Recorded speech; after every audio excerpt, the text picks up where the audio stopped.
to have my mind changed. And I was ready to accept anything if I thought it was compelling. But I was also scared to change everything I believed, because I know that what I grew up believing or what I had found to be true for myself wasn't what aligned with the typical dogma of evolution. My name's Daria. I'm currently a full-time student at the University of Melbourne studying agriculture, and I work part-time at a vet clinic as a vet nurse and a vet receptionist. I've always had an interest in animals ever since I was little. I would just read books on animals and learn all animal fun facts and things like that, so it kind of just seemed logical to go into that field. Well, originally I started studying science first, because my aim is to get into the doctorate of veterinary medicine, and there's two different pathways that you can take in Victoria to do that. You can either study science or agriculture, and I thought, well, science seems like the better pathway to take, so I did that for a year. And I absolutely hated it, so I switched to agriculture. I was nervous going into science for multiple reasons. First, because science is hard. Secondly, because my kind of underlying beliefs on particularly biology don't align with what the general doctrine on biology is. I don't believe in evolution. I don't believe in a slow evolution where God started it and just kind of let it go.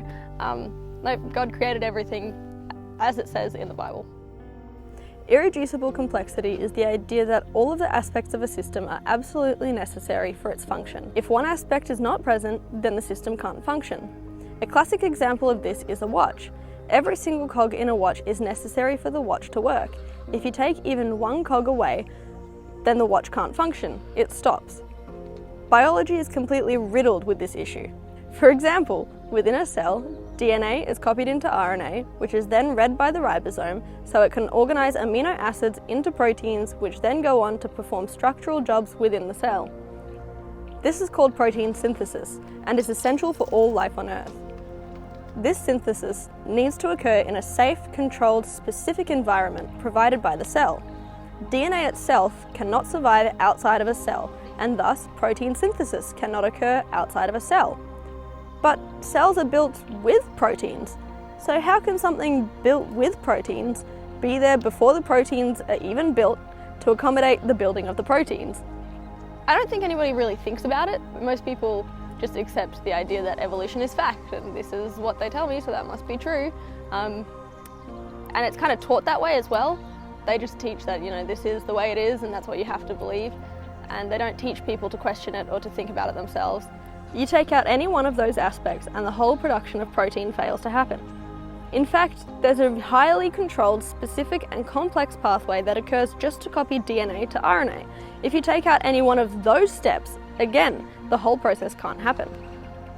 It's preposterous to think that one of these processes can exist without the other, and thus, the idea that any one aspect of a cell came into existence before another is impossible. So how does evolution explain irreducible complexity? It doesn't. Darwin said it himself in his book, Origin of Species. If it could be demonstrated that any complex organ existed which could not simply have been formed by numerous successive slight modifications, my theory would break down absolutely.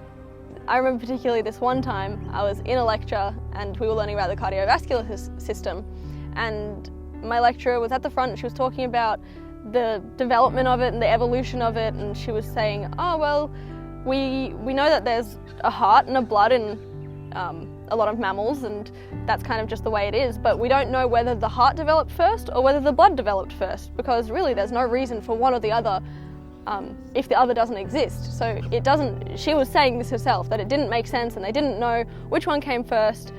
But then she finished it all off by saying, but we know that it definitely was evolved and that one of them came first. We don't know how, but this is definitely how it happened.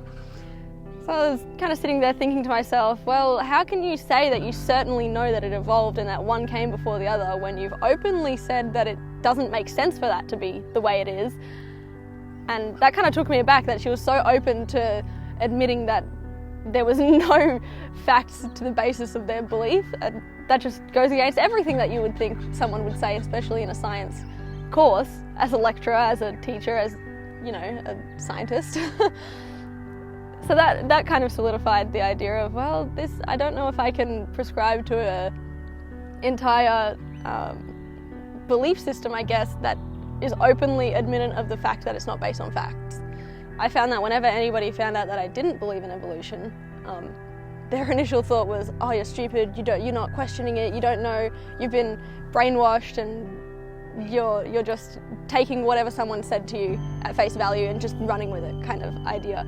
And that I wasn't critically thinking and that I wasn't actually analysing things for myself. And the more I studied it and the more they taught us about it, the less I believed it and the more solidified I was in my belief of creation. If it could be demonstrated that any complex organ existed which could not possibly have been formed by numerous successive slight modifications, my theory would absolutely break down. An irreducibly complex system cannot be produced through numerous successive slight modifications, as every single aspect of the system needs to be in full functioning order for it to exist at all.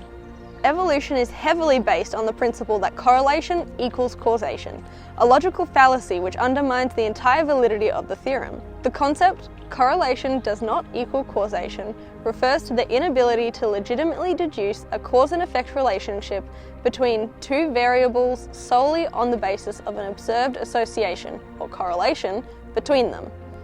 In other words, just because two cells or two animals have the same or similar characteristics, it does not mean one caused the other. Just because monkeys are similar to humans biologically and behaviourally, we cannot assume monkeys caused humans.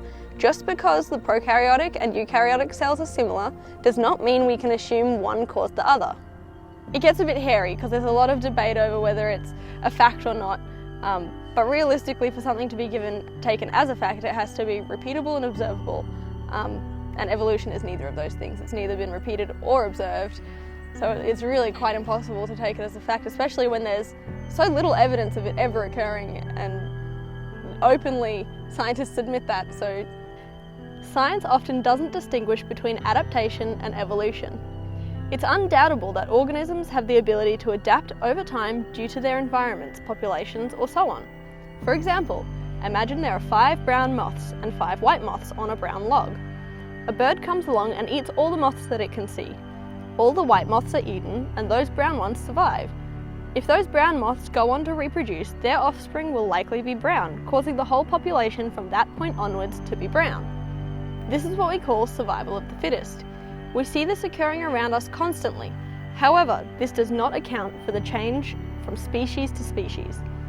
Those brown moths are still moths. So what defines a species?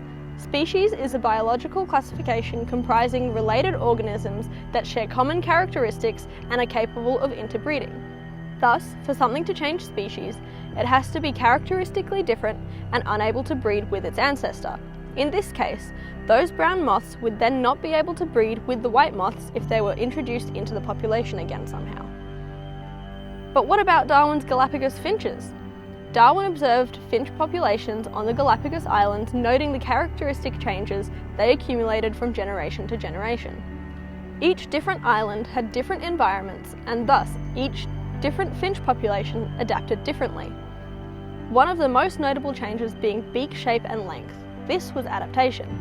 Darwin also observed that when finches from each island were reintroduced to each other, they were unable to breed. Sounds like species change, right? Well, evolutionary biologists and Galapagos finch researchers, Peter and Rosemary Grant, have stated, new observations suggest that 2 species of Darwin's finches are hybridizing on a Galapagos island, and that a third one has disappeared through interbreeding. One population of Darwin's finches has become extinct through interbreeding with another. If recent research shows that many, if not all, of these different finch species can in fact interbreed, then was there any change in species at all? And similarly, it was in my biology subject and they were talking about the development of the eukaryotic cell and where it came from. And they were talking about how there's been a lot of research into this and how there's a lot of evidence that supports it coming from the prokaryotic cell through phagocytosis. But then they countered that with, but we've never actually seen this happen and we've never seen an intermediate stage, and it doesn't make any sense why a cell would engulf another one and not digest it and rather just keep an organelle inside it. But this is definitely how it happened. And again, that's a red flag of how can you openly admit that what you're teaching isn't based on fact, that there's no evidence to support it really. It's an entire lack of critical thinking, but you're still taking it as this is how it is. Everyone should question what they're believing for themselves, whether it's religious or whether it's scientific. even if it seems like it's a fact and like everybody else believes it, that doesn't necessarily mean that it's true. It might be, you might look into it and you'll decide, yep, this is true, and that's totally fine. But I think that if most people looked into it and really thought about it outside the box, they would see that it just doesn't make sense.